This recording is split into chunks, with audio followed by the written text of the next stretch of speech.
Bueno, me puse a grabar. ¿Qué tal? ¿Todo bien? Bueno, nos había quedado por terminar un ejercicio. Estábamos con lo de la cota de Kramer Rao, la información de Fisher. No sé cómo, si pudieron hacerlo, quieren que hagamos la cuenta. Y después pasamos a las dudas que tengan en general. ¿Les parece?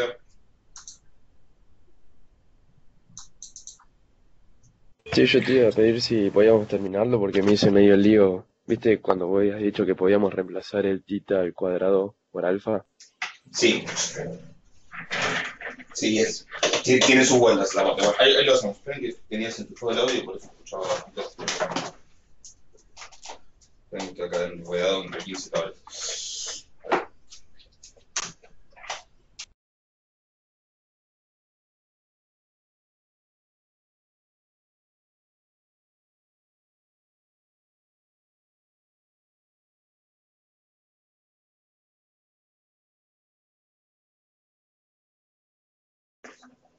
A ver, ahí me escuchan. Y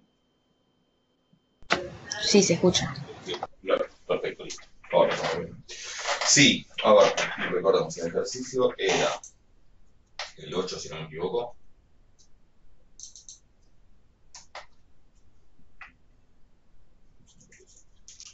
Espera que abra el marcador mientras.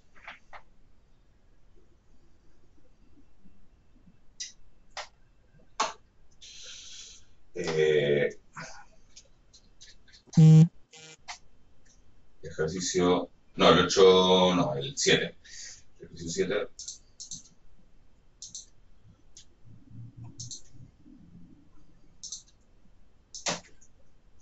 que bueno, habíamos visto varios. Después ustedes me recordarán cómo daban las varianzas y los hombres cuadráticos medios, eso, pero en particular el que nos interesa acá es el S cuadrado, que hemos visto que la esperanza, que ese cuadrado era en el caso de las X con distribución normal, la esperanza de ese cuadrado no era sigma cuadrado, si era n menos 1 sobre n, por sigma cuadrado, y la varianza daba, ¿alguien me dice cuánto daba la varianza? Era 2n, puede ser 2, si no me equivoco, n menos 1 sobre n cuadrado por sigma a la cuarta. ¿Pero sí? Sí, profe, yo tengo anotado eso. Ah, perfecto, listo. Eh, entonces, y nos pedía calcular la cota de Kramer-Rao. Habíamos dicho, bueno, que calcula la información de Fisher. Habíamos visto las dos fórmulas, digamos, usuales para la información de Fisher. Y habíamos estado un rato largo charlando sobre cómo interpretar eso, que no es nada fácil. Digamos, la verdad que no es nada obvio ni inmediato cómo interpretar la información de Fisher. Pero bueno, la fórmula es la que es. Vamos a ver que la que funciona acá es la de la derivada segunda. ¿Sí? O sea, la que mejor funciona. No sé si creo que la otra seguramente también funciona, pero la que funciona más fácil y muchas veces es la de la derivada segunda, que es una versión equivalente de la definición. Lo que conviene acá, y como, bueno, primero por un lado, sí, voy a aprovechar el hueco que me quedó acá para escribir la densidad de la normal. Y vamos a hacer esto de, en vez de poner sigma cuadrado, poner alfa. ¿Sí? O la letra que más les guste. Entonces, en vez de tener 1 sobre raíz de 2 por pi por sigma cuadrado, voy a poner 2 por pi por alfa. ¿Ok? Si ustedes se acuerdan la versión de la normal, que es 1 sobre raíz de 2 por pi por sigma, ahí es donde se les va a empezar a complicar. ¿Sí? Porque si acá les dice sigma, pero después acá les va a decir sigma cuadrado, bueno, más complicado. Entonces, a lo mejor lo que podrían hacer es buscar el estimador de máxima de similitud de sigma, y hay una propiedad que me dice que si yo encuentro el de sigma cuadrado es el mismo, pero el cuadrado. O sea, hay como una propiedad que me permite trabajar así, pero lo más fácil es tratar de escribir todo en términos de sigma cuadrado. Entonces, por ejemplo, que acá en vez de quedarles, a ver, esto va a ser e a la menos eh, xy, x menos mu al cuadrado sobre 2 sigma cuadrado. Y entonces en lugar de 2 sigma cuadrado voy a poner 2 alfa. ¿Sí? Ahora, si ustedes en vez de usar esa versión usan la que dice e a la menos x menos mu sobre sigma todo al cuadrado también se le va a complicar. Entonces, insisto, traten de usar la densidad donde en lugar de aparecer sigma aparezca sigma cuadrado, que es cuestión de escribirlo de la manera correspondiente.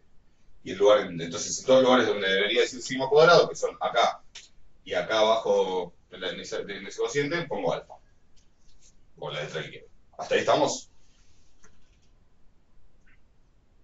Entonces vamos a buscar el estimador de máxima verosimilitud de alfa, que es sigma cuadrado. Todo esto para evitarme tener que derivar respecto al sigma cuadrado, que ya es medio lío, porque si quiero derivar sigma a la cuarta, para derivar sigma cuadrado tengo que pensar que sigma a la cuarta es sigma al cuadrado, entonces la derivada es 2 sigma al cuadrado, es medio lío. ¿Ok? Entonces, hasta ahí estaríamos. Y ahora lo que voy a hacer es ir construyéndome la información de Fisher. O sea, construyéndome paso por paso. ¿Se acuerdan que una de las primeras cosas que aparecía afuera era la derivada respecto del parámetro, o sea, en este caso respecto de alfa, del logaritmo natural de la densidad? ¿Sí? Entonces, yo voy a hacer primero que nada el logaritmo natural de la densidad, como para tenerlo escrito de una manera linda. Muchos a veces acá aclaran que es la variable y el parámetro. ¿Sí? Pero, porque por una cuestión es más una cuestión de notación que otra cosa, porque bueno, como voy a derivar respecto de alfa para hacerlo aparecer y que tenga sentido derivar respecto de alfa, pero bueno, cuando escriba igual va a aparecer alfa, o sea que más allá del nombre es un detalle. Entonces yo quiero el logaritmo natural de esto, ¿sí? Entonces como que me lo voy a ir armando, le voy a ir poniendo cada una de las cosas que tiene la definición. El logaritmo natural de esto, primero que nada tengo un producto, así que va a ser el logaritmo natural de esto más el logaritmo natural de esto. ¿Estamos? ¿Hasta ahí? El logaritmo natural de esto, no, lo voy a escribir así, después voy borrando. El logaritmo natural de esto, bueno, más el logaritmo natural de e a la menos x menos mu al cuadrado sobre 2a. ¿Hasta ahí alguna duda? En vez de seguir escribiendo, voy a ir sobreescribiendo para aprovechar el pizarrón, pero ¿qué hacemos con esto? Esto es como tener 1 sobre, es como decir que está a la menos 1, lo de abajo. Lo puedo escribir de todo eso a la menos un medio. Claro, y a la menos 1, y la raíz puedo ponerla como que es a la menos un medio. O sea que en realidad tengo, todo esto que está acá es 2 pi alfa, bien, a la menos un medio. Por lo tanto, de menos un medio, lo bajo. ¿Sí? ¿Hasta qué punto lo llevo esto? Bueno, hasta donde me parezca que me quede lo suficientemente lindo como para derivar. O sea, hay muchas maneras de escribir esto distintas, ahora después les comento algunas más, pero en principio voy a sacar el menos un medio y me queda el logaritmo natural de 2 pi alfa.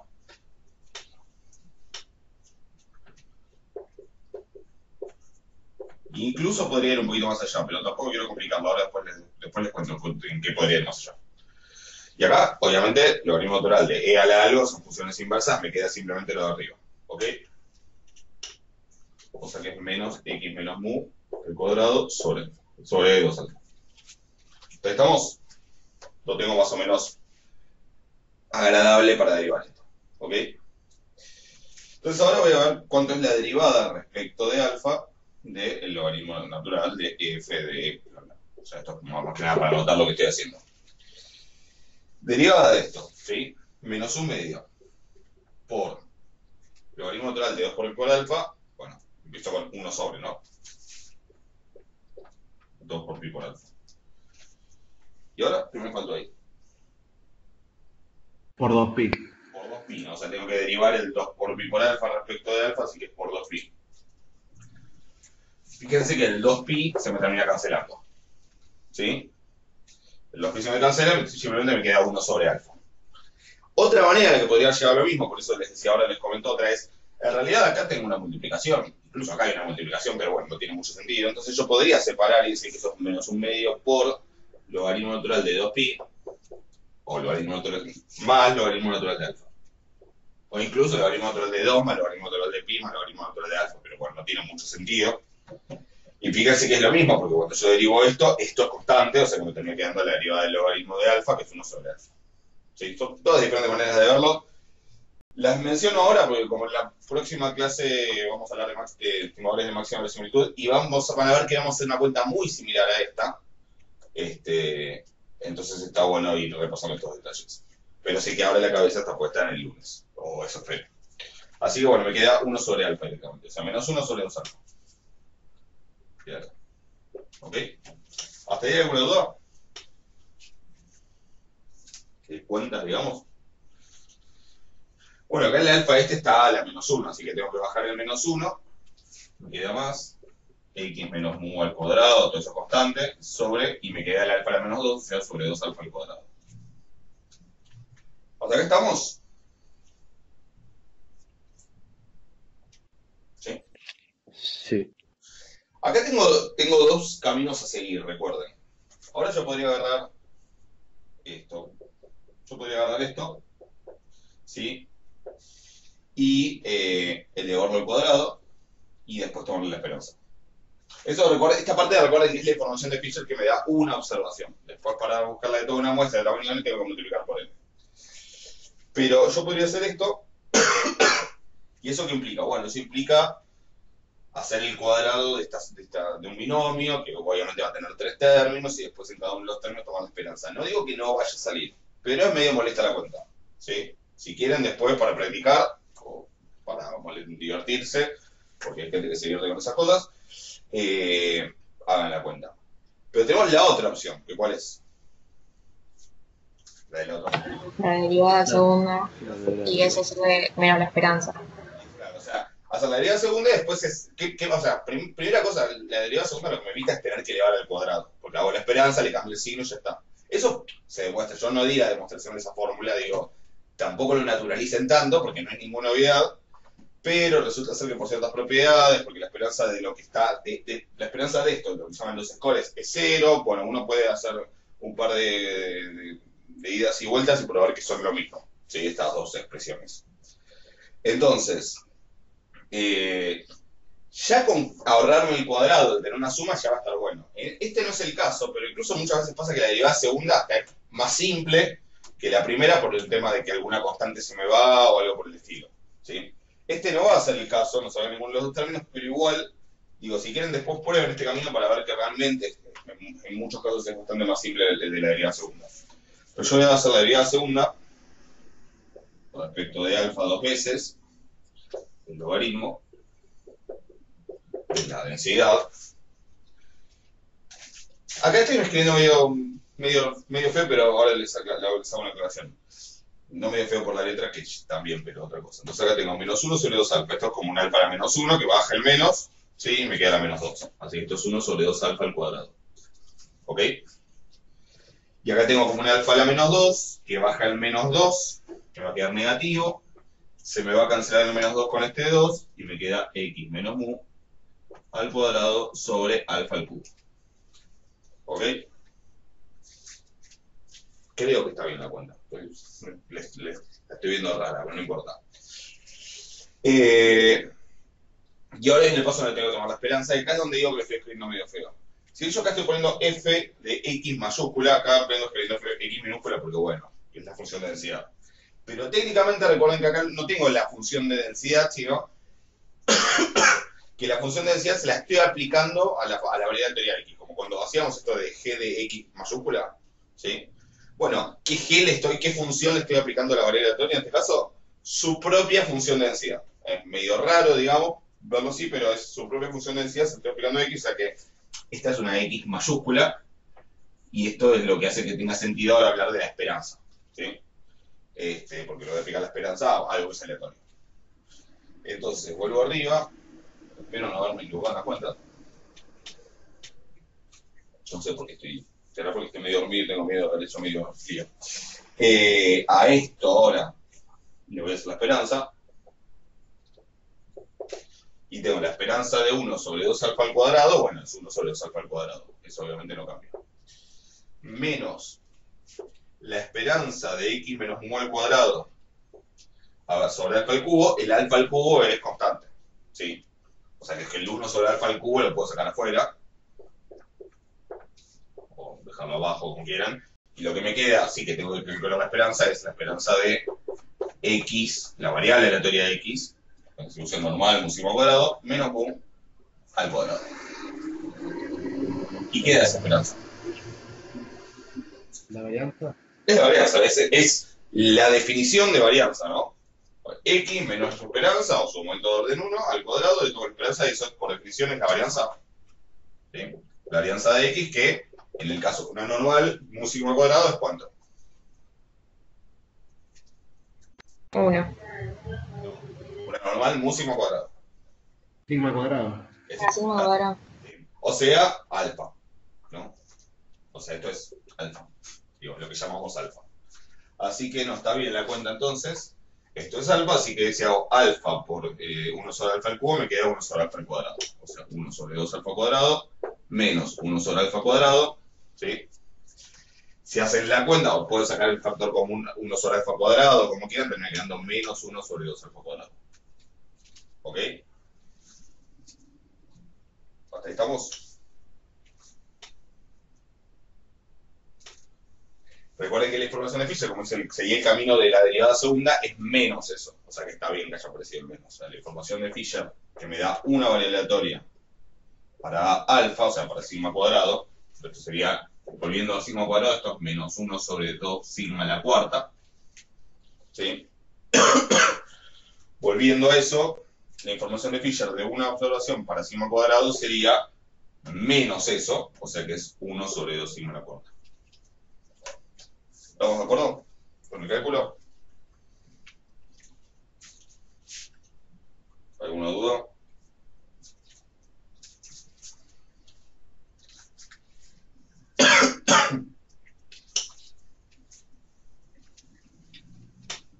¿Estamos? Creo que, o sea, eso es cuando es con una sola variable. O sea, si lo quiero llevar a toda la muestra de X raya es N Exacto. sobre 2 sigma Yo al quiero cuarto, la ¿no? información que me da x1, x2, xn, es decir, llamémosle directamente x flechita, la muestra, para sigma a la cuarta.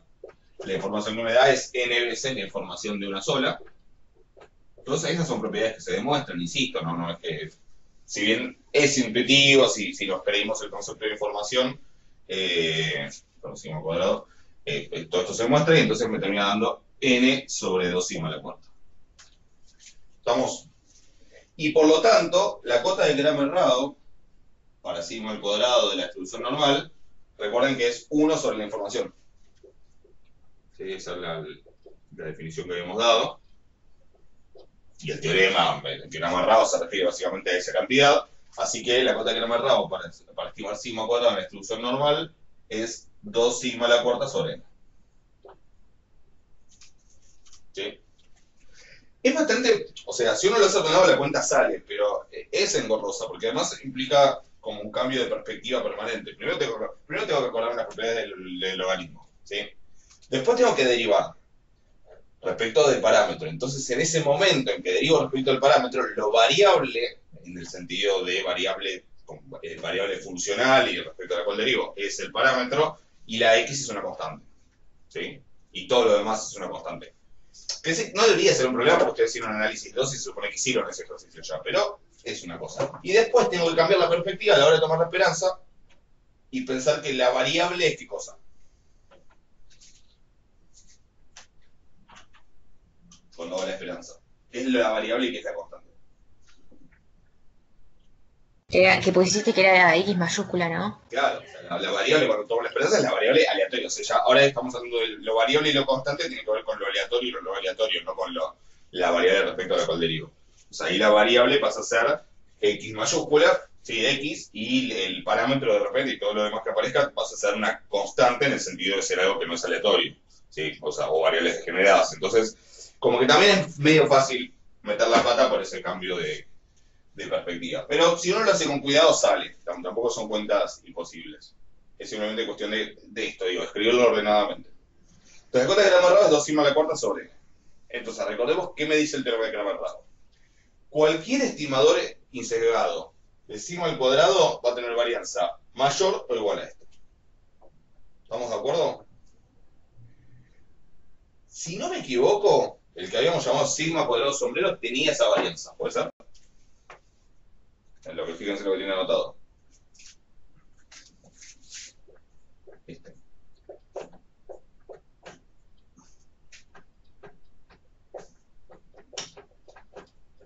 ¿Ese no tenía esa varianza?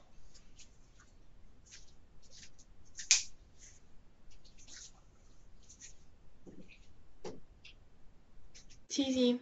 Tenía esa, ¿no? Y habíamos visto también que era sesgado. Entonces, ¿qué podemos concluir sobre este estimador?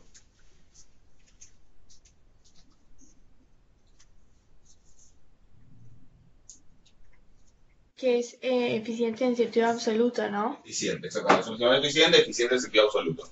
Es decir, es un estimador que es insesgado, y como su varianza es igual a la cota de Cramer-Rao, y cualquier estimador insesgado tiene varianza mayor o igual a la cota de Cramer-Rao, no hay otro estimador insesgado con varianza mayor o igual a la suya.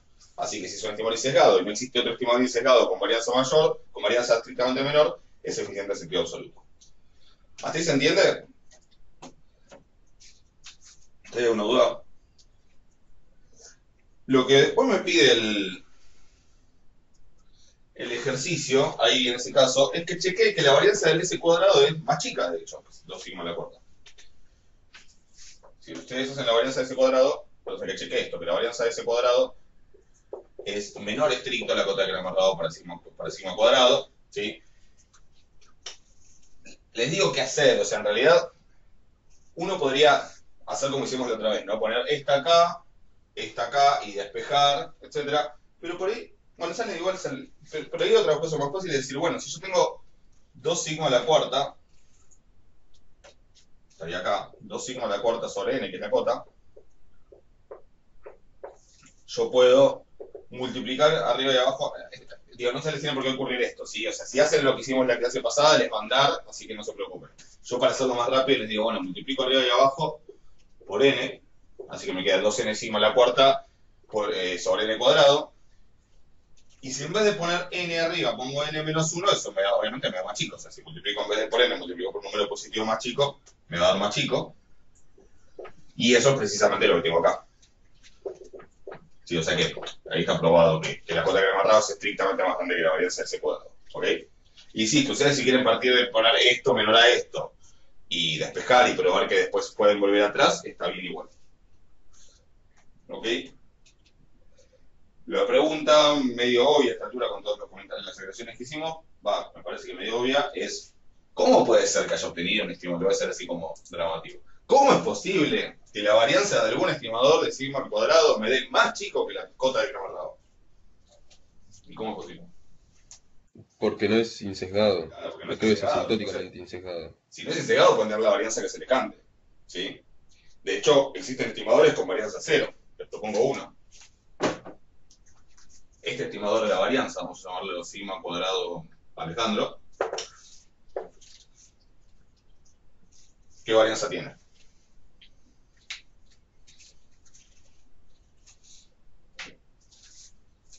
Eso es un 8, sí. ¿Qué varianza tiene ese estimador? 0. 0, sí. Es más chica que la cota que hemos dado. Lo que pasa es que, bueno, claro, así que ¿para qué me sirve un estimador así? Ok, o sea que es totalmente posible. ¿Es insesgado ese estimador?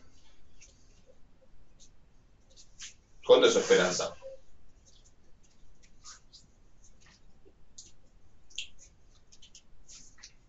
¿Cuánto es la esperanza de este estimador? 8. 8. ¿Es insesgado? No. ¿Y si la varianza justo era 8? Y bueno, y sí. Pero no es insesgado igual. Pues si la varianza justo era 8, es el reloj este que, como está parado, da 2 veces la hora exacta por día, 2 veces la hora exacta. ¿Sí? Pero yo necesito que la esperanza coincida con la varianza para todo sigma cuadrado. ¿Se acuerdan que era esperanza de tita sombrero igual a tita para todo tita? O sea, que le pegue independientemente de cuánto sea tita, ¿no? De que le pegue de casualidad. ¿Se entiende? Por eso es la definición de insesgado siempre que hablamos para todo tita. Porque si no, claro, obvio que, digamos, para algún valor de tita, o sea, claro que si tita es 8, el estimador, la esperanza coincide con el estimador, pero eso no quiere decir que sea insesgado. ¿Se entiende? Quiere decir que justo en ese caso le pegó porque, nada, es cuando la hora pasa justo, la hora es justo la que está marcando el reloj. ¿Se entiende? Así que no, tampoco es insesgado, aunque la varianza, digamos, aunque la varianza fuera realmente 8, tampoco es un estimador insesgado. ¿Se entiende? Y obvio que puede tener varianza más chica de la cota que era amarrado, pero bueno, la cota que era amarrado justamente me pone un límite a la varianza de los estimadores que sí son insesgados. ¿Todo esto está claro?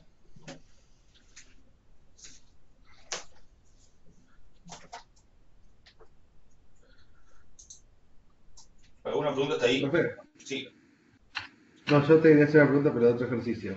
decime, Es el ejercicio 4B de la guía 3. de la guía 3. Ok, ahí voy. Una pregunta, ¿quieren hacer alguno de suficiencia?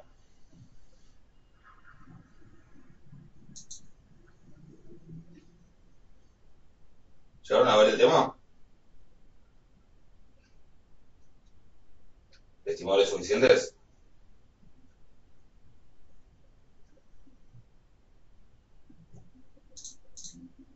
Sí, hagamos. Ok. Y después pasamos a dudas de los anteriores. Eh, hagamos alguno de los del 5, ¿sí? Después en el ejercicio 9, en el ejercicio 6, lo que les busca es mostrar que hay los estimadores, que hay muchos estimadores, que son varios y podría ser unos que según el tiempo los consideran más importantes. Sí. Ok, ahora elegimos. Lo elegimos y si no, por lo menos tiro ideas de cada uno. Ok. De la práctica, sobre si es de la práctica 4, ¿no? O sea, del de suficiencia. Sí, a ver, tampoco se preocupe, yo ahora, considerando el tiempo y lo que vimos, por ejemplo, de los del 6, de la práctica 4 no voy a tomar un ejercicio de ese tipo, para no complicarla tampoco, aunque después en algún momento me gustaría que les charlemos. Son ejercicios donde uno ve, eh, bueno, no importa, después lo charlamos. Pero del 5 sí puede aparecer, del 6 no lo voy a tomar ahora. Así que no, en todo caso no te preocupes, después en todo caso en la primera clase después del parcial lo charlamos. Eh, así aprovechamos el tiempo. Elijan del 5, ahora después pasamos a las otras prácticas, pero elijan del 5 alguno que les guste. No, o que no les guste en realidad.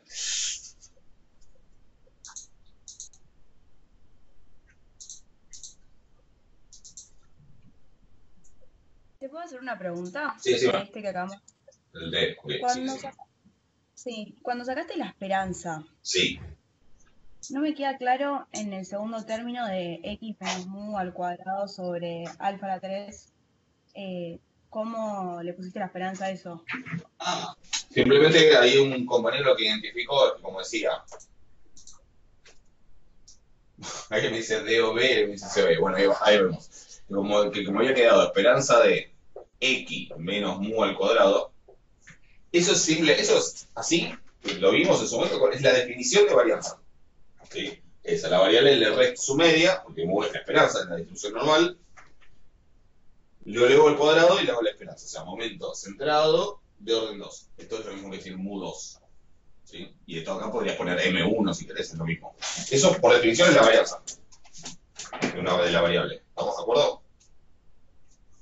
Sí, perfecto. Sí, entonces nada, decimos la varianza es sigma cuadrado, a sigma cuadrado le hemos llamado alfa, y esa esperanza da alfa. Y ya está. Perfecto, gracias. ¿Estamos? Listo. Bueno, a ver. Hagamos porque ellos son dos. Bueno, no, esperen. Hagamos el D y después hacemos el E. O sea, y después vamos a tener todo listo para el E. ¿Sí?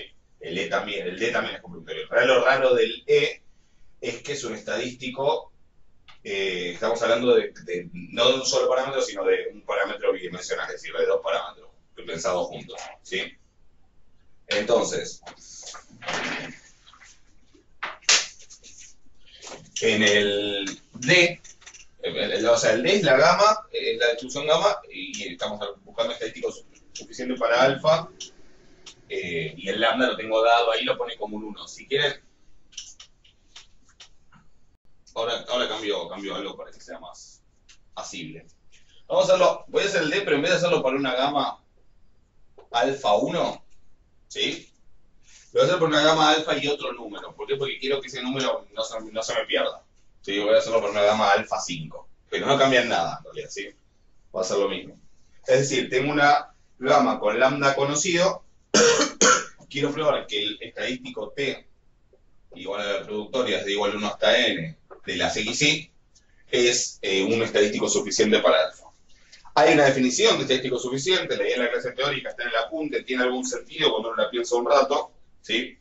Recuerden que probablemente si vieron la definición de estadístico suficiente en estadística 1 les habrán dicho contiene toda la información de la muestra, y dicho así suena medio genérico, no está mal que le digan eso en estadística 1 porque obviamente no les van a hacer todo este lío, pero hay una definición que básicamente es como que una vez que yo condiciono la muestra, ya no tengo más información de alfa. Bueno, esta dada en la clase teórica es más una cuestión de, para que sepan que existe, etcétera. Pero después existe el teorema de Fisher-Neyman que me permite muchas veces probar que tal cosa es un estadístico suficiente, ¿sí? No es muy útil para probar que algo no lo es, porque en general no es muy fácil probar que algo no se puede hacer. O sea, probar que la factorización esa no se puede hacer. Entonces, según el teorema y siguiendo la anotación, no sé cómo lo escribí en la clase, pero siguiendo la anotación de la guía, si yo logro descomponer la densidad de la muestra, ¿sí? Que es una función de las n variables de la muestra, pero que además también obviamente va a aparecer funcionalmente el parámetro. No sé por qué estoy con alfa. Ah, porque es el alfa de acá. Sí, ok, porque es el alfa de la gama. Si yo logro descomponerlo como una función donde las x solamente aparecen metidas acá adentro, es decir, las x solamente aparecen como el productorio, ¿sí? Y eso mezclado con el parámetro. Y si aparecen las x otras veces, en esa parte no aparece el parámetro. Si logro descomponerlo de esa manera, entonces el teorema de Fisher-Neyman me garantiza que efectivamente esto es un estadístico suficiente para eso, ¿sí? Es decir, que si... ¿Cuál es la utilidad o el sentido de los estadísticos suficientes? Quiere decir que si a mí me dicen, tomé una muestra para estimar alfa, no sé qué, y me vienen con la lista de números, ¿sí? Eso es tan útil para estimar alfa como que alguien me diga, mira, tenía una lista así de números gigante, así que los multipliqué todos y el resultado es tanto. Y me pasan ese dato solamente. La idea de suficiencia es que con pasarme eso, igual ahí no perdí nada.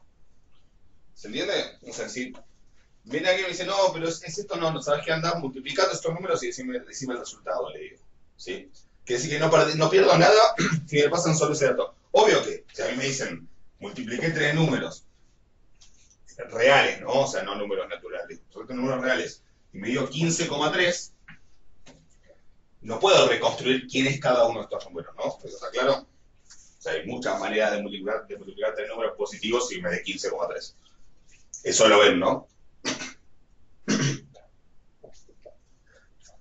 Ahora, lo que quiere decir es que en términos de lo que me interesa para estimar alfa, si a mí en vez de darme los 3 números me dicen, los multipliqué y dio 15,3, con eso yo estoy hecho. ¿Está claro eso? Eso es la suficiencia en términos estadísticos. Y bueno, lo que tengo que hacer es escribir la densidad de la muestra, que es la densidad conjunta de todas las xy, o sea que es f de x1 por f de x2 por f de xn,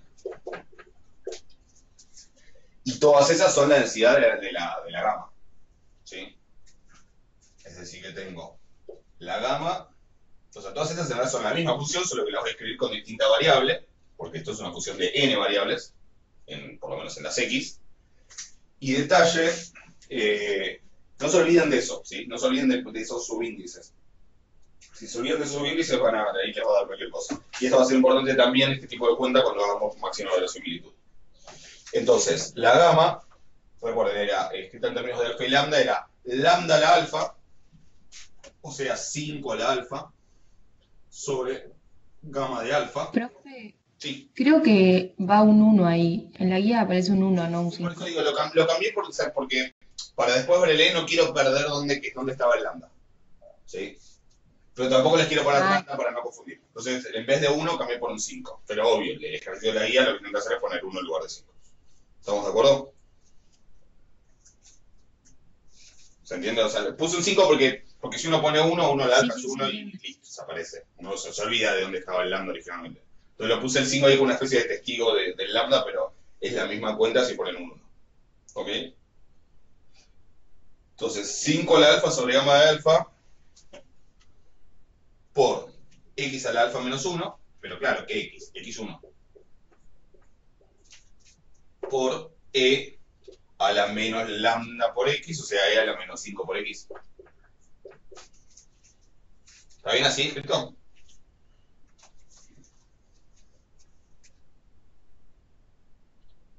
No, no está bien, que está mal ahí. Menos 5x1. Exactamente, por 5x1. Eso parece una pavada, pero eso es un índice re importante. Pues si no, si todas las x le quedan iguales, o sea, si yo después sumo un montón de x, me queda n veces x. Si sumo un montón de x, 1 aquí 2 xn, suma x no. Claro, pero si está casi no está perfecto. O sea, perfecto es otra cosa.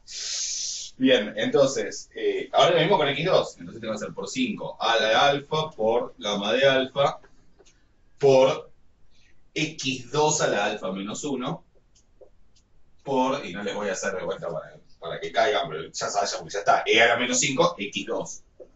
¿Sí?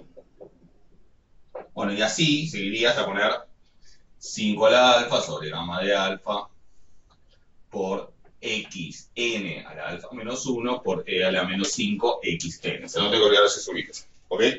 Ahora igual borro un poco para recuperar el pizarrón, pero tengo que hacer esa multiplicación. Después uno se puede acostumbrar a trabajar con propiedades de la productoria, ¿sí? O del productorio. Pasa que es fácil confundirse, porque uno tiene las de la sumatoria en mente, bueno, las del productorio son diferentes porque en vez de una suma es una multiplicación. Pero si les cuesta trabajar con el productorio, hagan esto, ¿sí? O sea, usen puntitos suspensivos y listo. Es un poco más de escribir, pero por ahí es un poco menos riesgoso. Porque yo ahora como que agrupo y digo, bueno, 5 a la alfa por 5 a la alfa por 5 a la alfa n veces, ¿qué me queda? Voy a escribir acá la respuesta.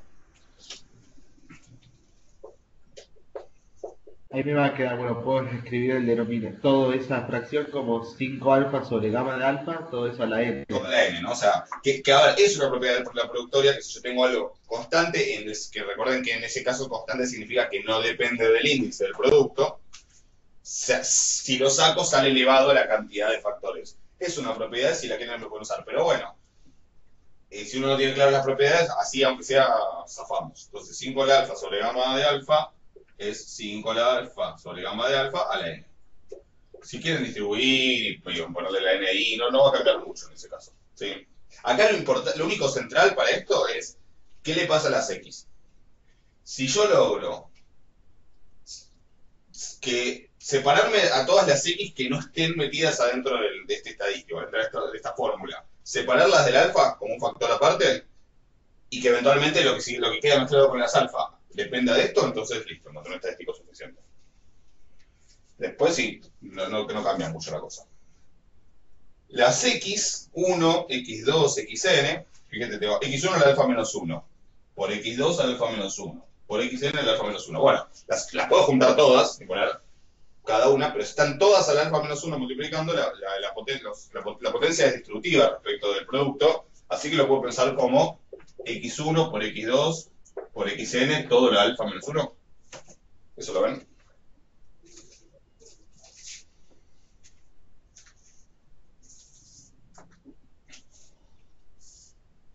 ¿Estamos con eso? O sea, junté estos y de lo que hice, bueno, si son todos al alfa menos 1, le pongo un solo alfa menos 1. Sí, perfecto. Bien. Esto es el productor. O sea, la teoría en realidad es eso. ¿Estamos de acuerdo? O sea, que en realidad puedo poner que eso es el productorio como para que me quede escrito como arriba. Esto es, en realidad, el productorio o la productoria desde igual 1 hasta n de las x. Estamos todo eso al alfa menos 1. O sea que esa sería la parte donde aparece el famoso t de x. O sea, esto de acá es esto de acá. Bueno, podría aparecer después en otro lado, que no va a pasar, pero podría pasar. ¿Ok? Y lo que me falta es ver que, bueno, tengo e a la menos 5x1 por e a la menos 5x2 por e a la menos 5xn. Obviamente tengo e a la algo por e a la algo por e a la algo. Puedo sumar los exponentes. Así que me queda e a la menos 5x1, menos 5x2, menos 5xn. Puedo por un lado sacar el menos 5, el factor común, y me queda así. ¿No? Y obviamente en vez de poner, lo pueden dejar así, pero también podría poner sumatoria de clase x. ¿Ok? ¿Estamos con eso? O sea que sería así. Se me está por desarmar el borrador. Así que bueno. Por eso borro raro. Ok. Entonces, fíjense que me apareció una productoria y pero también una sumatoria. Entonces, ¿cómo es la cosa?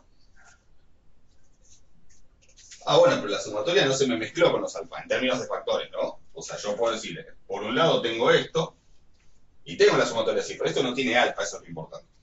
Todo donde sobre las X, donde no aparezcan a través de digamos, la expresión que yo quiero probar, que es un estadístico suficiente, eso no me molesta. Si no me afecta, es decir, esto va a ser entonces qué cosa dentro del teorema de Riemann, de Fisher-Riemann. La H. La H, exactamente, ¿sí? Muchas veces no me aparecen las X más allá de eso, que ese es el caso en que ponemos H igual a 1, ¿sí? Como para justificar la expresión, digamos.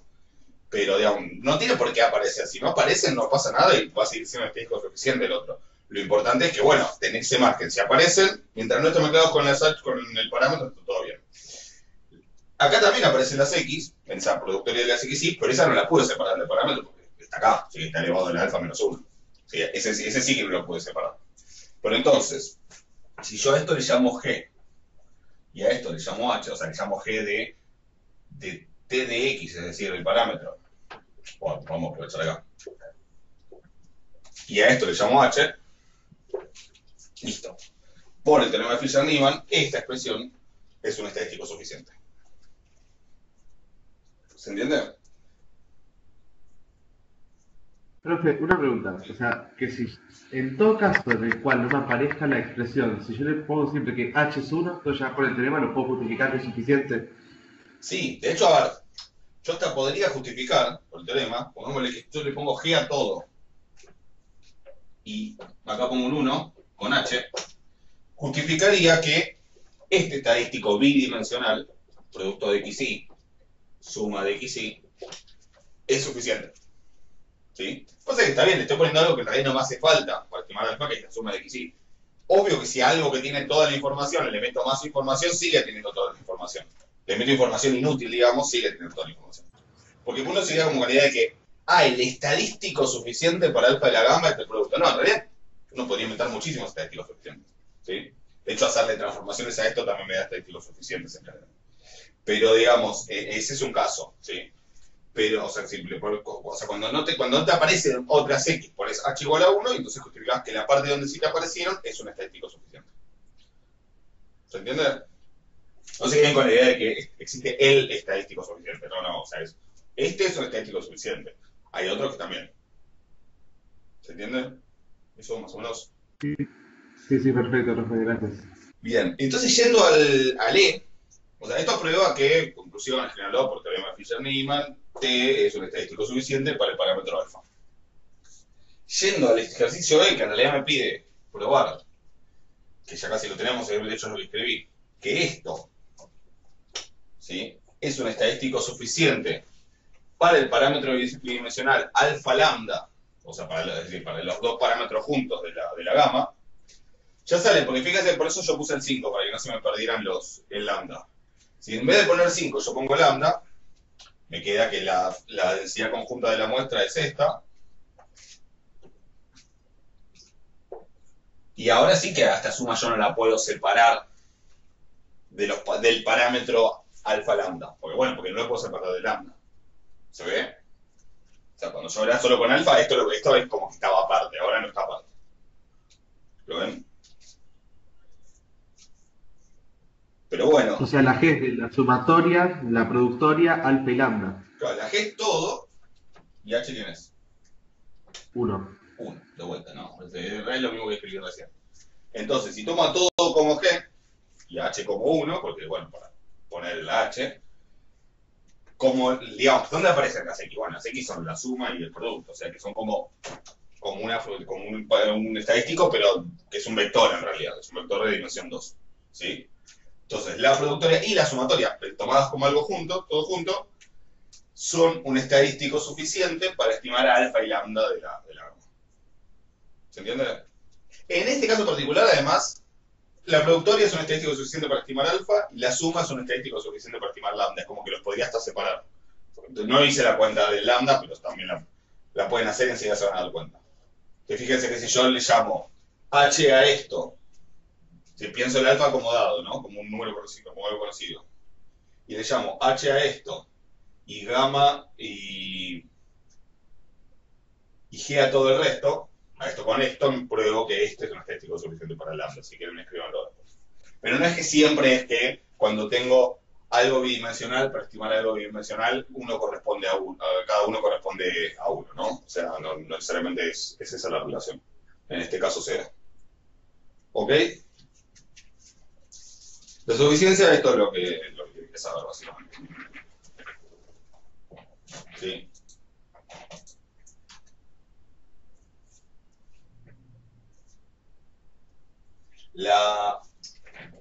El ejercicio 6 no lo vamos a hacer para no perder tiempo, así nos dedicamos a otras cosas, que igual tenemos una hora todavía casi. Lo que me interesa del ejercicio es, o sea, si después si lo hicieron, si todo, lo que me interesa destacar del ejercicio 6 es la pregunta que dice, ¿qué se observa? ¿Sí? Por ejemplo, el ejercicio 6 les pide que prueben que el estadístico es el que calculen cuál es la información que ese estadístico, pensado como una sola variable aleatoria, da para determinado parámetro. Sí, la información de Fisher. Sí, ahora lo vemos. Entonces, que si yo veo, o sea, yo puedo tomar, por ejemplo, acá que teníamos para el caso del original, ¿sí? Que tenía 5 o 1, lo que quieran, yo veo que la productoria es suficiente para alfa. No se ve nada.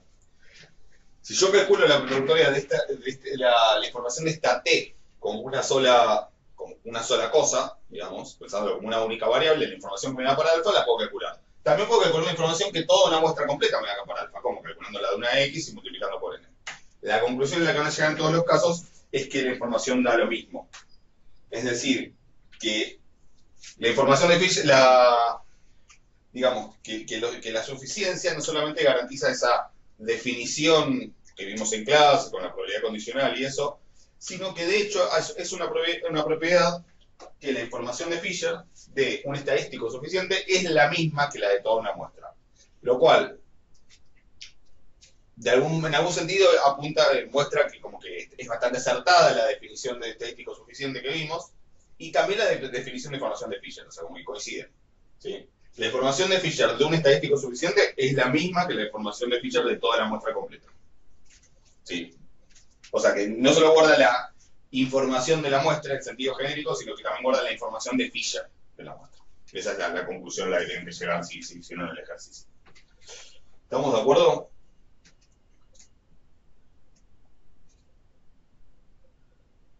Bueno, me habían preguntado algo de la práctica 3. Acá me preguntaron varios, pero alguien me había preguntado primero que nadie. ¿Quién era? Que no lo escribió, creo que había sido. El 4B. ¿El 4B de la práctica 3?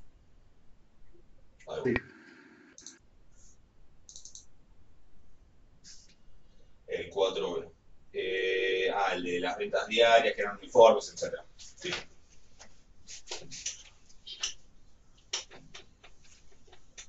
A ver. Teníamos las ventas que eran uniforme, 700, 800, las ventas diarias, y el B me pide cuál es la probabilidad de que las ventas totales de una semana al azar, lunes a domingo, estén comprendidas entre 5.200 y 5.300. Bueno, ahí había muchas consideraciones para hacer sobre independencia y idéntica distribución y eso, pero no importa. Básicamente las ventas de una semana van a ser la suma de 5.000 de las XY desde 1 hasta 7, digamos. ¿Había alguna duda en particular con eso? A la hora digamos, de armarlo al ejercicio en sí, porque bueno, la esperanza yo la saqué y era 5.250. Claro, es la esperanza de XY por 7, ¿no? Ya. Claro. Después, con el tema de la varianza, ahí está cuando lo planteé, pues ahí sí sería es la sumatoria de la varianza y ahí salía, digamos, ese 7 afuera, digamos, como al cuadrado. Tal cual, no es al cuadrado, porque lo que vos estás usando acá, porque vos no tenés 7 por X y le haces la varianza 7X. Entonces sí, sacarías el 7 al cuadrado y le darías 49 varianza de X. Vos tenés la varianza de X1 más X2 más X7. Si yo esto le hago la varianza, es la suma de las varianzas. ¿Por qué? Alguien contesté. Claro, porque son independientes en ese caso. Sí, pónganlo eso en el examen, por favor. porque son independientes, se le suma la varianza. Entonces, bueno, la varianza de XY es tanto, y si la sumás 7 veces te va a quedar por 7. Y listo. Claro, o sea, ahí me queda La sacaste al 833. cuadrado. Simplemente estás sumando 7 veces la misma cosa. Claro, ahí queda entonces de 5.833,31 la varianza. La varianza por 7, ok, perfecto. Le haces la raíz cuadrada para tener el desvío. ¿Y eso lo tengo que dividir por la raíz de n? Cuando busco No, porque estadística. esto ya tiene esto ya tiene la n. ¿Sí? O sea, nosotros vimos en la clase teórica que la esperanza de la suma de XY, es decir, del total o de la S, creo que lo hemos llamado S, ¿sí? La esperanza de S, esto lo hemos llamado SN, creo en la clase teórica. La esperanza de SN es N por mu, la varianza de SN es N por sigma cuadrado, y el desvío del SN es la raíz cuadrada, esto sí que es la raíz cuadrada de N por sigma. ¿Sí? Lo de dividir por raíz de N tiene que ver más con la media que con la suma. ¿Sí? Eso por un lado. A mí me queda claro. Sí. Entonces, ¿qué es lo que termina pasando? Si vos usás las fórmulas, todo esto ni lo pensás, y decís, bueno, a ver, la esperanza es 7 por 750, que era la esperanza, listo, y el desvío de SN es la raíz cuadrada de 7 por lo que te haya dado el desvío, y ya está, y vos estandarizás con estos números, digamos, a esa suma de XY. ¿Se entiende? Si Claro. vos lo pensás que tomo la esperanza, entonces la esperanza de la suma es la suma de las esperanzas, entonces te viene quedando 7 por la esperanza, estás haciendo lo mismo, pero estás como deduciéndolo. Pero digo, acá cuando vos hiciste esta cuenta, y ponés que esto es 7 por no sé cuánto, ya estás haciendo esto de acá. Claro, estoy ya haciendo esa varianza. Entonces vos tenete siempre presente, tipo, quiero calcular la probabilidad de que a esta cosa le pase algo, ¿sí? Que sea mayor a lo que sea, etc. Tengo que estandarizar con la esperanza de esa cosa y con el desvío de esa cosa. Entonces tengo que centrarlo con la esperanza de esa cosa y estandarizar con el desvío de esa cosa. Si tenete bien presente si lo que escribiste ahí es realmente el desvío de esto o no. ¿Se entiende? Bien, claro, entonces para este ejercicio que es entre 5.200 y 5.300 va a quedar, estandarizando por ejemplo 5.200 solamente, 5.200 menos 7 por 750 Claro. sobre la raíz de 7 por la varianza. Por el desvío. Por el desvío. Acá va a ser por el desvío, que sería o sea, vos habías hecho b menos a sobre 2 al cuadrado, b menos a al cuadrado sobre 2 es la varianza, bueno, eso es la raíz para tener el desvío. ¿Se entiende? Perfecto. Sí. No me queda bien claro, por ejemplo, eso de raíz de 7 por el desvío. Claro, sale en realidad de hacerle la raíz cuadrada a esto. ¿Sí? Y Claro. esto sale de sumar n veces con lo mismo. La varianza. Perfecto. Listo, ahí quedó clarísimo, profe. Gracias. A ver, esperen que voy a ver qué más hay de la práctica 3, de las preguntas que hicieron. Así podemos tratar de sacar los dos paneles. Alguien preguntó por el 13 de la 3. Acá Micaela. Y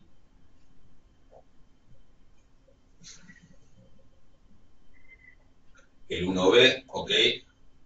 El 1B de la práctica 3 no estaba. No, ahora no. No, ya sé. Hay que por el límite, sí. Bueno, ahora lo vemos. El 1B es el de ver que la binomial tienda, que es la binomial en ciertas condiciones tiende a Poisson, ¿no? Creo. 11D. Ok. Ok. Pues ahora esperen, vamos a ver el 11D y ahí se han preguntado el 11 también, no el 13. El 13. Bueno, entonces, 11, 13, 1. Así me organizo yo. A ver. ¿El 13 no está hecho la clase pasada? Pregunto, ¿no? Yo para ahorrar tiempo, pero no sé si hay alguna duda puntual sobre el 13. El 13 de la práctica 3. Micaela, me habías preguntado el 13 de la práctica 3. No está hecho en la clase, no, la pasada no, porque era de texto. ¿O lo hicimos en la clase pasada? ¿Alguien se acuerda? Yo creo que sí. No me acuerdo Yo si lo es la tengo hecho. pasada o la anterior. O sea, no me acuerdo si es la del miércoles o la del lunes. Pero vos lo Yo creo viste. que la del lunes porque fue cuando vimos la práctica 3. Sí, yo porque por ahí había quedado algo pendiente y lo vimos. Una de esas. No sé si lo viste, tenés dudas de eso o si. Ah, ok. Entonces, si querés mirarlo y cualquier cosa me escribís. ¿Sí? Porque ahí lo hicimos el ejercicio. Así digo, ahorramos tiempo. Yo, sí, a ver, si lo viste y tenés alguna duda, preguntame. Ah, no, bueno, listo. Entonces, fíjate y cualquier duda me escribís, ¿sí? Pero mirá lo que ahí está hecho. Después el 11D de la práctica 3. Bueno, ese es el 11D. El 11D también está hecho en una de esas clases. A ver, para quién lo había preguntado, no es la misma persona. El 11D. Sí, profe, yo te pregunté. Lo que pasa es que no termino de entender cómo se llega al planteo de la clase. No lo había hecho, por eso no Ok. pregunté en esa clase. Es ese que vos tenías la probabilidad de X raya mayor a 5 más 0,611 por S. ¿Sí? Esto es un 5, mala decisión, mirámoslo un 5 estoy, y esto es una S. ¿Ok? Y justo las XY eran normales con esperanza 5. ¿Sí? Las X eran X1, X10 teníamos, esto era la media de 10 variables, eran normales, 5, muy igual a 5, sigma cuadrado igual a 100, o sea, sigma igual a 10. Entonces, lo que nosotros vimos es que la X raya menos mu sobre S sobre la raíz cuadrada de n menos 1, si las X son normales, y esta es la esperanza de las X, sigue una distribución de student con n menos 1 grados de libertad. ¿Hasta ahí estamos? Sí, sí. Bien. Para este caso particular, mu es 5. ¿Sí? Y bueno, y n menos 1, si n es 10, sería 9. Digo, si querés poner raíz de 9, 3 directamente. Y justo acá tenés un 5 sumando, que lo podés pasar restando. Entonces, si vos lo pasás restando, te queda X raya menos 5, y ya se va apareciendo esto. ¿Se ve? Te queda mayor a 0,611 por S. Listo, esto es un 5 y esto es una S. ¿Estamos? Sí. Y entonces, ahora además tengo multiplicando una S que la puedo pasar dividiendo. Entonces me va a quedar X raya menos 5 sobre S mayor a tanto. Y ya está muy parecido a esto. ¿Sí? Entonces yo todavía no sé exactamente cuál es la distribución de esto, pero si llego a hacer aparecer esa raíz cuadrada de 9 o S3, ya ahí tengo una T-distribución. Entonces ya puedo trabajar con esa distribución y con esa tabla. ¿Se ve eso? Entonces lo que me faltaría es ese raíz cuadrada de 9, ahí dividiendo. ¿Cómo meto? Dividiendo. Bueno, en realidad es multiplicar.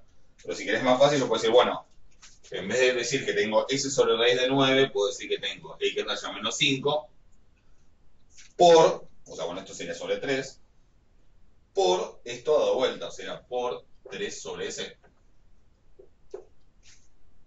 ¿Sí? Se me siguen pareciendo el 5 y la S. Lo pone nervioso. O sea que en realidad, esta misma cosa que yo tenía al principio de X raya menos mu sobre sigma, sobre S sobre raíz de n menos 1, es lo mismo que decir X raya menos 5 sobre S por 3.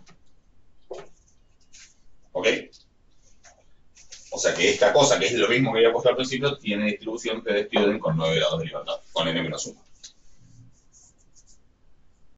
Perfecto. Sí, no me había dado cuenta de lo de la distribución de T, por eso no. Claro, por eso. No lo había. Entonces ahí es que vos tenés que multiplicar por 3 acá y acá también para mantener. Entonces, bueno, esto es una T con 9 grados de libertad y crees la probabilidad de que sea mayor a 1,80 y no sé cuánto. ¿Se entiende?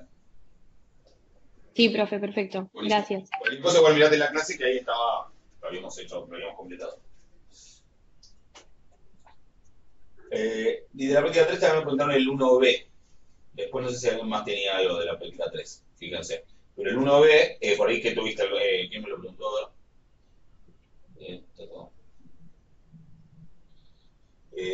Heridas, ¿qué tuviste problemas con el cálculo del límite? Que era por ahí lo medio.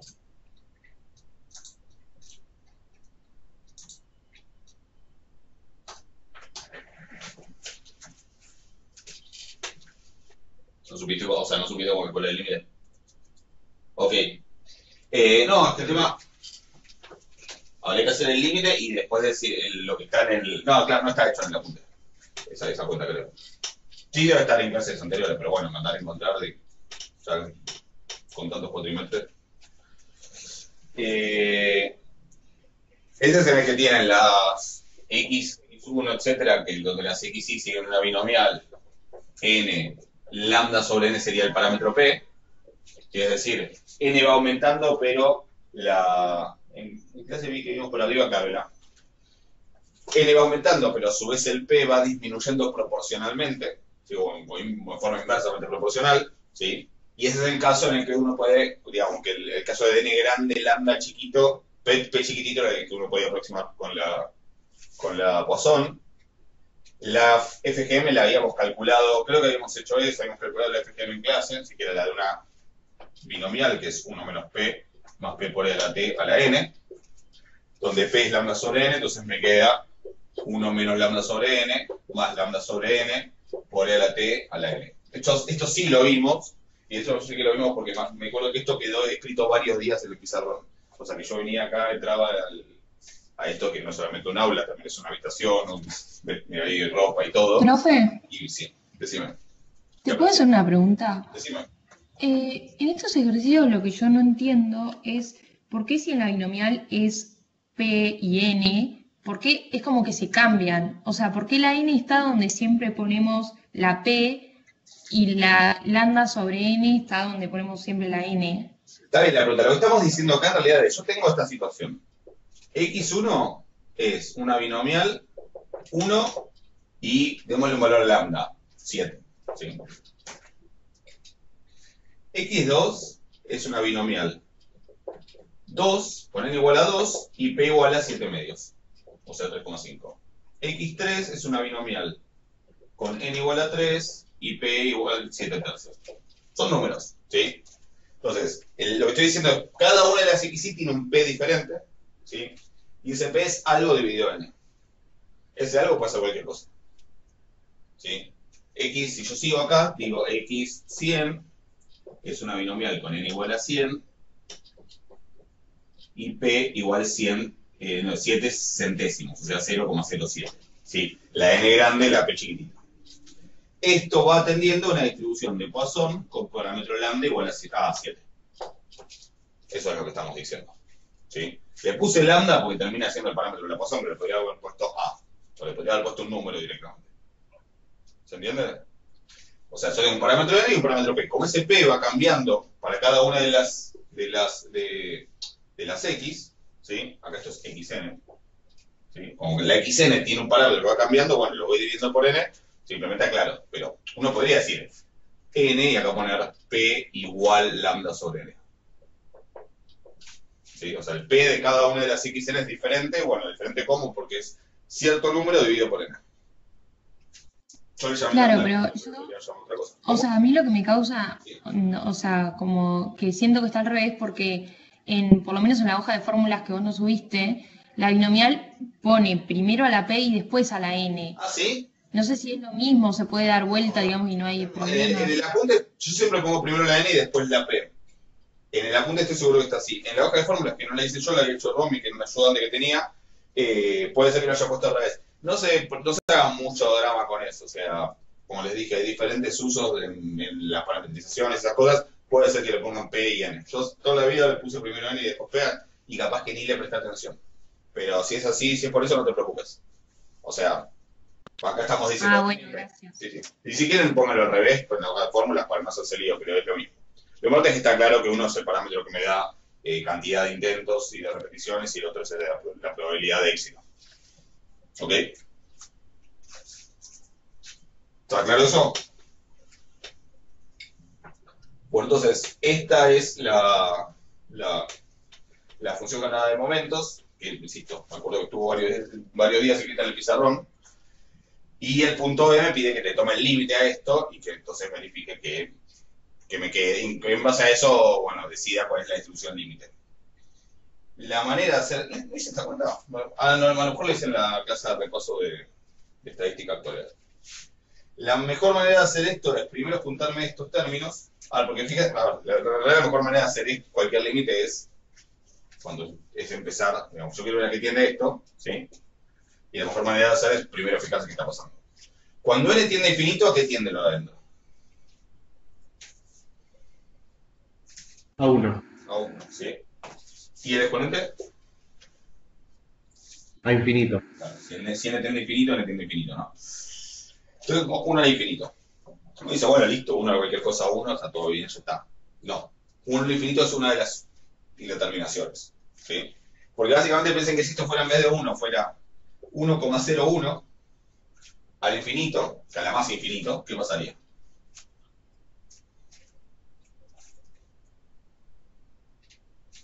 Si acá en vez de 1 dijera 1,01, ¿qué pasaría? Sería creciente. Sería creciente y será infinito exponencialmente. ¿Sí? O sea que eso daría más infinito. Y si en vez de decir 1 acá dijera 0,99, esto tendría 0,99, y eso cuando lo de arriba sea más infinito, ¿qué pasa? Se va a 0. Se va a 0. ¿Sí? Siempre que aparecen esos casos donde me corro un cachito y me voy por otro lado, surgen las indeterminaciones. Ese 1 al que tiendo, estoy tendiendo, no es un 1. Si esto de acá adentro fuera 1, o sea, si dijera 1 directamente y no estuviera todo esto acá, sí, 1 de la n obvio que tiende a 1, porque 1 de la n es 1. Pero cuando tiende a 1, bueno, hay que ver, porque cuando tiende a 1 hay que ver por dónde estoy tendiendo, a qué velocidad, etc. Entonces, 1 al infinito es una determinación. Por eso es una determinación que se resolvía siempre igual, que son las de e al algo. ¿Se acuerdan? Lo que hay que usar, creo que ya lo usamos, de hecho, es que 1 más 1 sobre n a la n tiende a e, ¿sí? Y si en vez de tener 1 más 1 sobre n, o sea, si en vez de tener esto tengo en realidad cualquier cosa, 1 sobre cualquier cosa, ¿sí? que tiende a infinito, elevado a esa misma cualquier cosa, ¿sí? Bueno, a su vez n tiende a infinito, eso también tendrá e, ¿sí? Entonces la manera de hacer esta cuenta era primero decir, bueno, a ver, esto es 1 más algo. ¿Más quién? Bueno, si yo te lo pongo atrás, es lambda sobre n por e a t menos lambda sobre n, si lo escribo al revés. Y si saco el lambda sobre n factor común, me queda lambda sobre n por e a la t menos 1. O sea, si yo distribuyo acá es lambda sobre n por e a la t menos lambda sobre n. Entonces estamos... Lo voy a poner así. Ahí vamos. Y eso la n. Sí, sí. Después, para que me quede 1 más 1 sobre algo que tiende a infinito, lo que voy a hacer es dividir arriba y abajo por este número. Esto es un algo. Si yo divido por eso arriba y abajo, me queda 1 más 1 sobre n sobre lambda por e a la t menos 1. ¿Sí? Entonces tengo el 1 más 1 sobre algo. Ese algo tiende a infinito, ¿no? Porque es infinito dividido en número, no importa, es infinito. Si acá arriba dijera n sobre lambda por e a la t menos 1, ¿a cuánto tendría toda esta expresión cuando n tiende a infinito? Ahí. Ahí. Pero no dice eso, dice n. ¿Sí? Entonces yo le meto eso, porque lo quiero, pero ¿cómo compenso?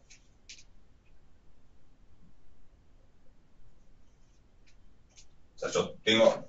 Esto es esto, ¿sí? Después acá tenía una n. Yo puedo dividir a la esa n, pero voy a hacerlo con un poco más despacio.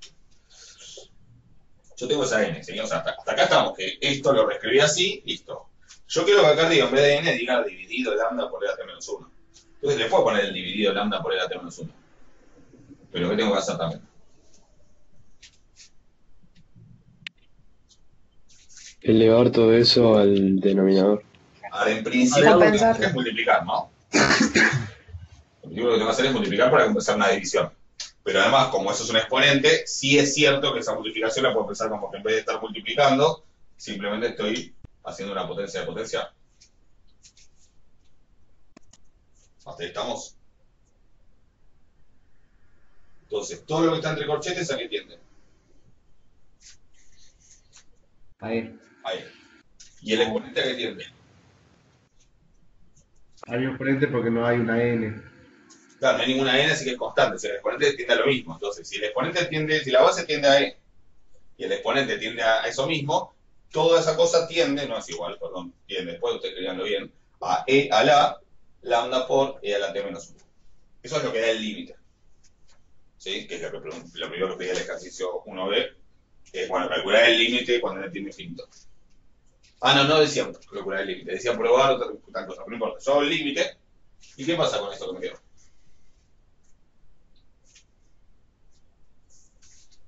¿Qué le ven a eso?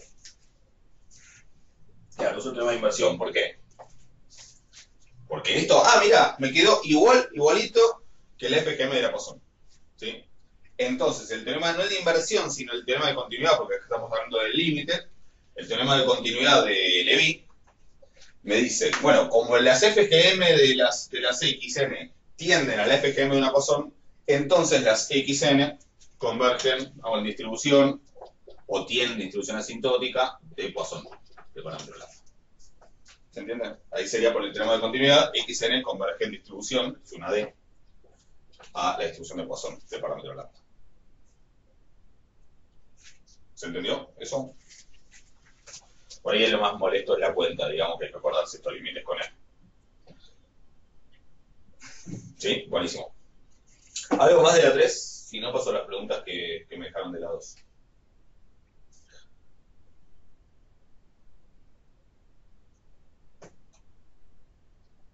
D 6.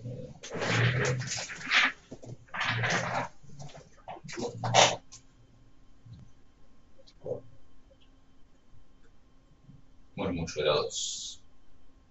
Okay. El 5A te quedó.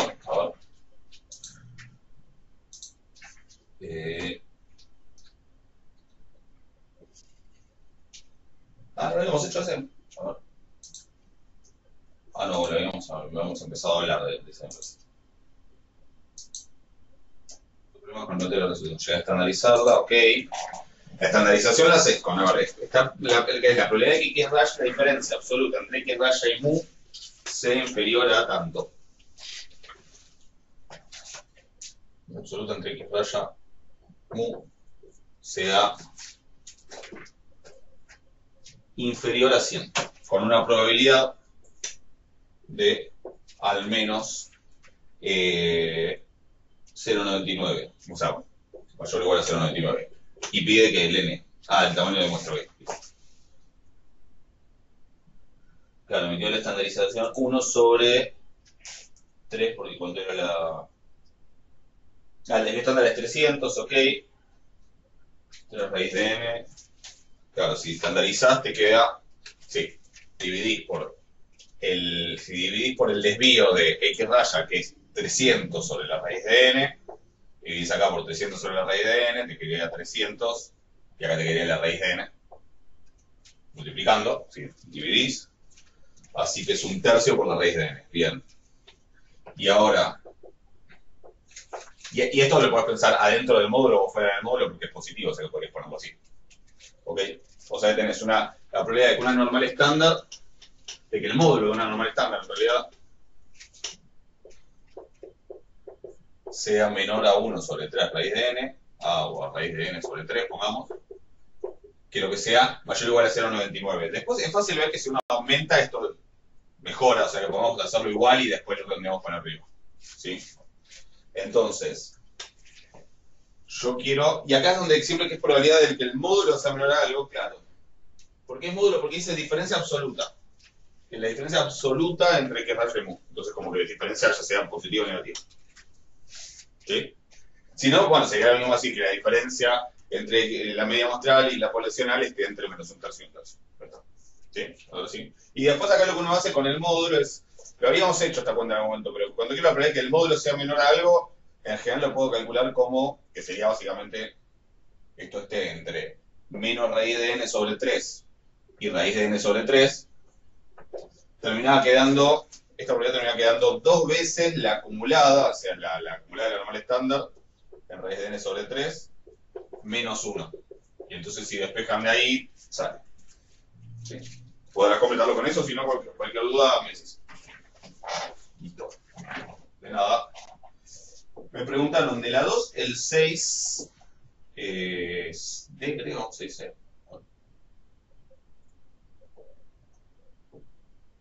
El 6D, que Me imagino que esa, ahí me fijo. Dígame si hay algo más de esta, yo estoy abriendo la 2.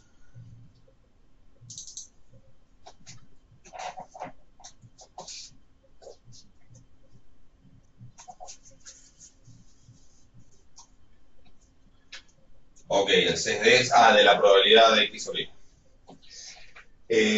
Vamos a ver entonces, si no hay preguntas de otras de la 3. El 6 era este De que ese mismo tenía. ejercicio, ¿Cómo? perdón, de ese mismo ejercicio me quedo sin hacer el inciso B también, el 6. A ver.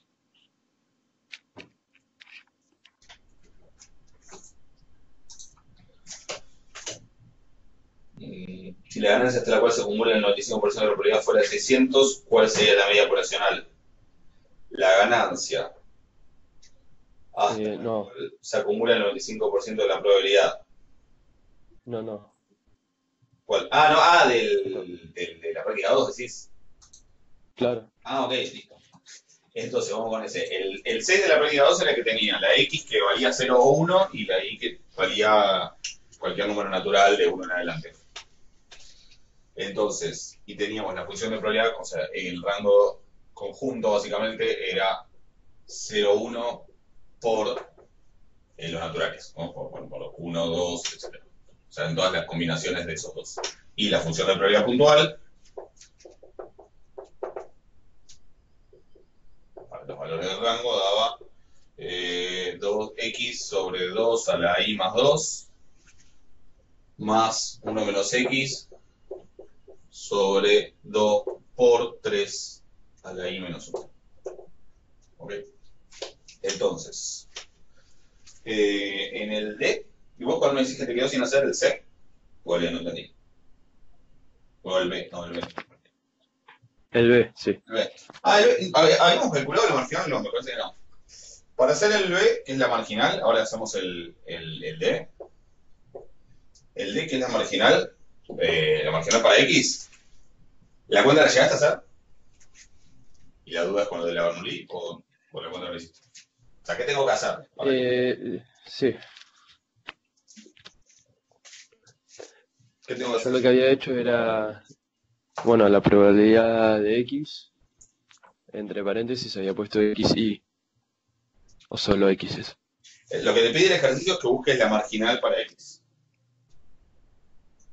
Dice calcular la función de probabilidad de X, la función de probabilidad marginal y verificar que X es una Bernoulli. Y por ahí es donde ahí normalmente se generan dudas, pero básicamente, digo, en general, así repasamos un poco para todo esta pregunta. Si quiero la marginal para X, ¿qué tengo que hacer?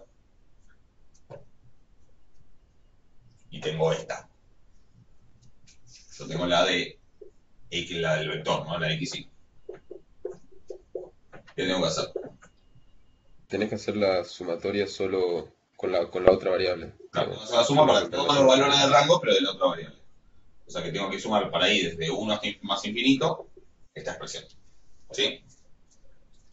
Háganla la cuenta. Sí, hay que. Este es muy similar a lo que ya hicimos. Este de 2 a la i más 2 lo escribo como 2 a la i por 2 al cuadrado, que es 4. Acá lo mismo, separo. Me escribo el 1 sobre 2 a la i, lo escribo como que es 1 medio a la i. Y entonces uso la fórmula de la geométrica. Toda esa cuenta que ya hicimos para probar que era una función de probabilidad, que habíamos sumado para x y para y, es lo mismo. ¿Sí? La cuestión es que deberían llegar a algo así como. Déjame pensar un segundo.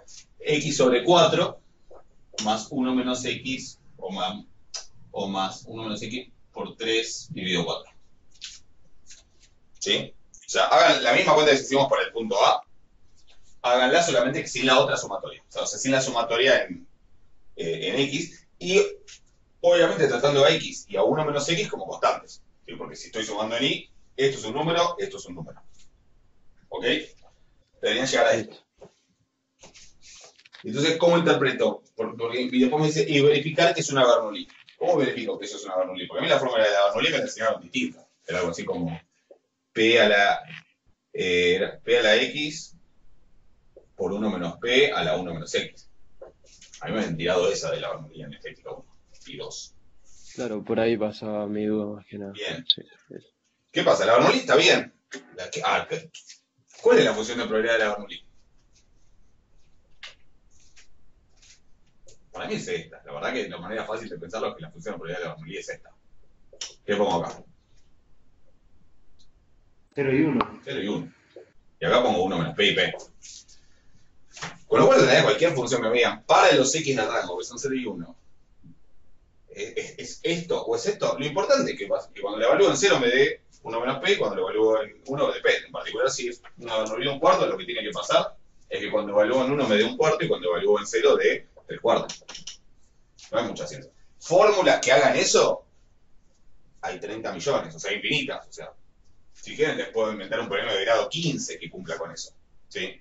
¿Para qué un polinomio de grado 15? Bueno, para nada, pero digo, podría darles una fórmula rarísima que justo la evalúo en 0 y da 3 cuartos y justo la evalúo en 1 y da 1 cuarto. Si yo aclaro que esa fórmula solo sirve para el 0 y el 1, bueno, eso es una manera de escribir la función de probabilidad puntual de la Bernoulli. Como función, ustedes dicen, ¿cuál es la verdadera? Y la verdadera es, la función es la relación que al 0 le asigna el 3 cuartos y al 1 le asigna el 1 cuarto. Cómo la represento en la función es otra cosa. Y esto si pongo x igual a 1 me da 1 cuarto y si pongo x igual a 0 me da 3 cuartos. Así que eso me dice que es una Bernoulli, porque porque estoy partiendo de la base de que la x solo le voy asignando valores 0 y 1. ¿Ok? De hecho, ya Bien, acá, gracias. ya de entrada estoy diciendo que la x es Bernoulli, porque solo tomar los valores 0 y 1 es una Bernoulli. Lo que no está claro en todo caso es cuánto es el p, pero de entrada estoy diciendo que es una Bernoulli. ¿Se entiende? Sí, bien. Había unas preguntas de la práctica 1. Vamos a ver eso.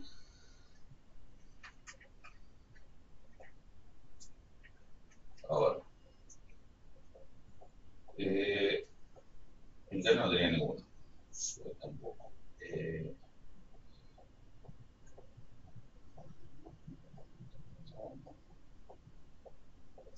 Acá, a mí no es claro por qué el ejercicio dice ahí a 1. Ok, a ver.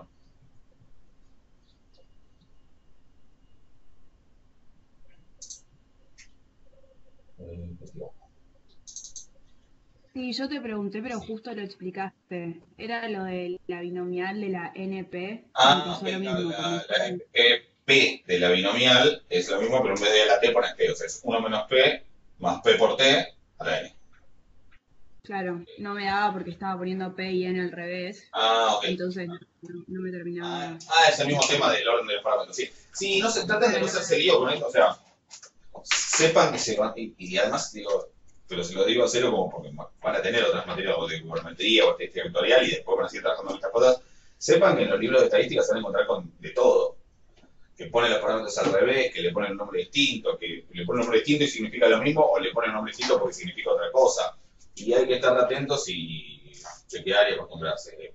Es así y va a seguir siendo así. No hay mucho que se pueda hacer con eso. Había algo más que me habían preguntado de esta práctica.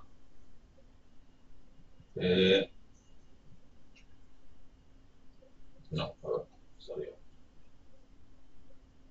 Ahí me habían hecho plantear. No. No, era el 11D. Pero ya lo vimos, ¿no? Sol me había preguntado. Bueno, no sé, dígame, creo que contesté todo. Dígame si quedó, de las que me habían preguntado, si quedó alguna o si hay otras preguntas.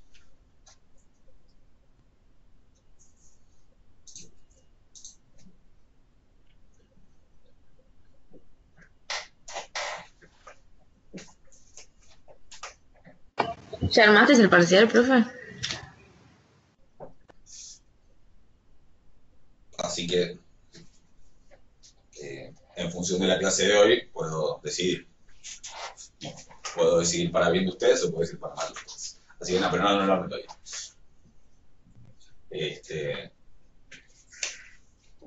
Lo voy a armar seguramente hoy a la tarde cuando termine de hacer un par de cosas. Para bien. Veremos, qué sé yo. Sí, profe, tranqui. Consulten con gente de otros cuatrimestres, como todos. De vuelta les pido, traten de que se lea, traten de que se vea. O sea, organícense para que, con tiempo para... Porque, dicho desde ahora es todo muy lindo y todo muy fácil, además le digo por experiencia propia que soy el procrastinador número 1. Miramos. A ver, no. Ahí me fijo, Nicolás. Pero nada, después en el momento de que estén rindiendo, de que el tiempo corre, de que no sé qué, de que el celular se me trabó y todo eso, ahí es cuando todo falla. Entonces, traten de organizarse para que sea lo mejor posible. Nada. Y si lo suben al formulario que los voy a subir, funciona. No sé, digo, porque sé que después más de uno y más de una con temitas para charlar en terapia, yo también los tengo, van a empezar. Te escribo para asegurarme de que te llegó. Yo no me voy a fijar ese mismo día que si me llegó o no. O sea, les aviso porque después van a estar esperando y por qué no me contestó, capaz no le llegó. No voy a estar fijándome ese mismo día uno por uno a ver si llegaron. Quédense tranquilos que llega, ¿sí? Y si no llegara, nada, se resolvería. Pero digo, quédense tranquilos que ustedes lo cargan y les ponen OK y les dice listo, que por lo menos se cargó. No hay un problema. O sea, no se preocupen por eso. Así que nada, organícense con esas cosas, nada más. Hoy si hay alguna urgencia, hoy mañana me escriben. Sí. ¿Y multiple choice vas a tomar al final? Voy a intentar, la verdad que quiero, porque necesito achicar después para corregir un poco más rápido, pero tengo que formarlo. Pero, o sea, insisto, si es choice igual no va a ser choice solo, va a ser choice con justificación. Lo del choice es para no tener que corregir lo que esté mal el choice, pero no va a haber choice sin justificación, eso seguro. ¿Sí? O sea, pero si hay un choice va a ser simplemente aclarar la respuesta, y eso sí, si aparece, no se olviden, aclarar la respuesta en el formulario, porque si no la aclaran, no lo voy a corregir. Pero no sé si voy a llegar a armarlo, sí, porque si lo hago lo voy a hacer bien, no tampoco lo voy a poner una pavada. Así que no sé. Fuera de eso, como no nos vamos a ver el lunes, ni no hay que conectarse, ni nada por el estilo, o sea, que sí, tienen que entrar al campus, obviamente, no hay que entrar al Skype ni a la clase ni nada. No está subido, todavía no le subí el cronograma de la segunda parte, creo, o sí. Creo que no.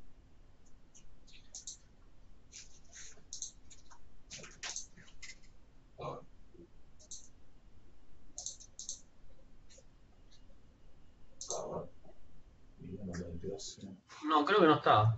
No, parece que no puse, pero no la segunda parte. Creo que llegaba hasta el día del parcial.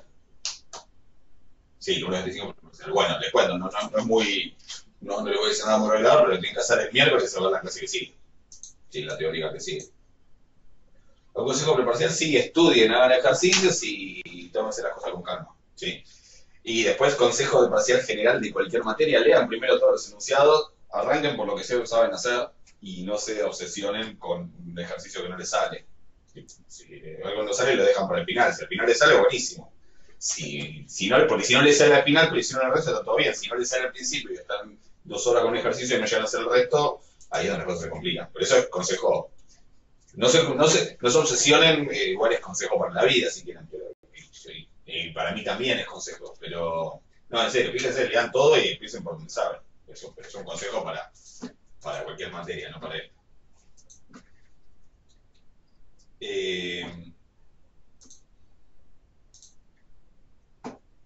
Les cuento, nos vemos el jueves, ¿sí? En principio. Para el miércoles tienen que ver la clase que es sobre métodos de estimación, que es la clase, sí, la 17. ¿Sí? O sea, para el miércoles tienen que ver la clase 17, métodos de estimación, método de documento, método máximo de similitud, básicamente lo que vamos a ver. Y el jueves nos vemos para terminar la práctica 4. ¿Sí? Para todas las consultas de eso, que son los ejercicios del 9 en adelante. ¿Sí? No sé cuánto tiempo van a tener de practicar y eso, bueno, después veremos. Pero... ¿Fecha de segundo parcial hay o todavía no? No la puse porque no terminé de armar el cronograma, pero yo ahora estos días subo el cronograma y ahí ya va a estar la fecha del segundo parcial. Calcúlenle que va a ser seguramente 2 semanas antes del final del cuatrimestre. Sí, yo normalmente ahí voy. Yo normalmente trato de llevar todo lo más al final posible, o sea que va a haber seguramente el final será el último día del cuatrimestre, la última clase del cuatrimestre, o como es virtual, sí, el tema todavía no sé qué va a pasar con los finales, o si llega a ser virtual, lo tomaré a lo mejor por ahí un día después, lo que sea, y sobre el final el recuperatorio, y una semana antes del recuperatorio el segundo parcial. Pero después, estos días armo el cronograma y lo subo. Le contesto a Sol, si la coherencia es 0, pueden ser independientes o pueden no serlo. Exactamente. Hay dos ejemplos, de hecho, creo en la guía, o por lo menos uno, de vectores que tienen coherencia 0, pero que no son independientes. Uno es el ejercicio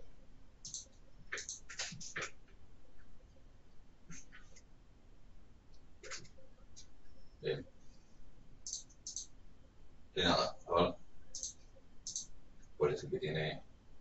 Claro, o sea, sirve más para demostrar la no independencia que la independencia. La coherencia sirve en sí misma, porque la coherencia tiene su utilidad para calcular el coeficiente de correlación y todo eso, pero si lo querés usar para probar algo, lo puedes usar para probar que no son independientes, exactamente. Es en el ejercicio 5, sí, que es este que tenía discreto con rango en 1001 menos 100 menos 1. Ese se calcula la covarianza a 0, pero se ve fácil que habíamos visto que no eran independientes. ¿Estamos? Así que por favor no pongan la covarianza 0 si no son independientes en el examen, lo único que les pido. Les pido más, que le voy a pedir más cosas, pero eso por empezar. ¿Ok? Y no pongan la esperanza de la suma y las esperanzas porque son independientes. ¿Se entiende lo que digo, no? O sea, es cierto, pero no es porque son independientes. Bueno, ¿algo más? Una consulta rápida de ese ejercicio que está ahí en el pizarrón, que justo lo estaba viendo, cómo llegar a la expresión de x sobre 4 cuando era una sumatoria infinita. Sí. ¿Cómo era cómo se hacía para resolver? Me estoy variando, la verdad, con el tema de la sumatoria. Acá te queda x sobre 2 a la i por 2 al cuadrado, o sea, 4 por 2 a la i. ¿Sí? Esto es esto. Sí. Que le podés separar el 2 a la i y ponerlo como 1 sobre 2 a la i. ¿Sí? Sí. Además lo voy a pensar como el 1 a la i es lo mismo que 1, lo voy a pensar como un medio a la i. ¿Ok? Porque 1 a la i es 1 y 2 a la i es 2 a la i. O sea que medio a la i es lo mismo que 1 a la i sobre 2 a la i. O sea que 1 sobre 2 a la i. ¿Estamos? Bien. Y esto es constante porque la suma es en i, o sea, para cada i. Ah, claro. Entonces lo sacás afuera y te queda x sobre 4 por la suma de esto. Y la suma de estos es la fórmula que es a sobre 1 menos a, porque estoy sumando desde 1. ¿Sí? Claro, y eso queda 1. Eso te da 1. Y en el otro es más o menos parecido, pero te va a quedar más 1 menos x sobre 2 y el 3 por i, 3 a la i por 3 a la menos 1 es como por un tercio acá abajo, que es como un 3 acá. ¿Sí?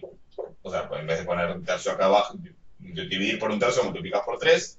Y esta suma que te queda acá de un tercio a la i, desde igual 1 hasta infinito, que es un tercio sobre 1 menos un tercio, obviamente seguramente te va a dar un medio.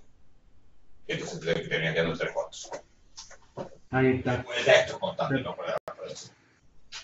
Claro, sí, o sea, hay que sacar las constantes, digamos, que justo la variable que no esté trabajando. Claro, que en este caso es la x. Por eso digo que cuando uno dice esto es constante, hay que tener en mente que podemos estar diciendo muchas cosas distintas. Si estoy derivando, constante es todo aquello respecto de lo que no estoy derivando. Si estoy sumando, constante es todo aquello que no contiene el índice de la suma.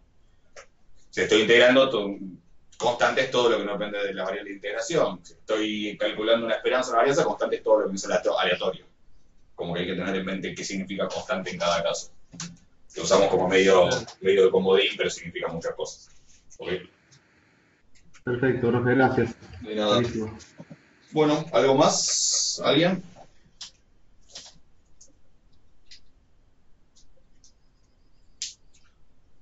Bueno, yo igual después subo la clase por las dudas, para que no se ha podido ver o si quieren repasar algo. Y bueno, cualquier cosa importante, nos hablamos. ¿Sí? Lunes, minutos antes de las 9, está subido en el campus el examen y el formulario, como les dije, les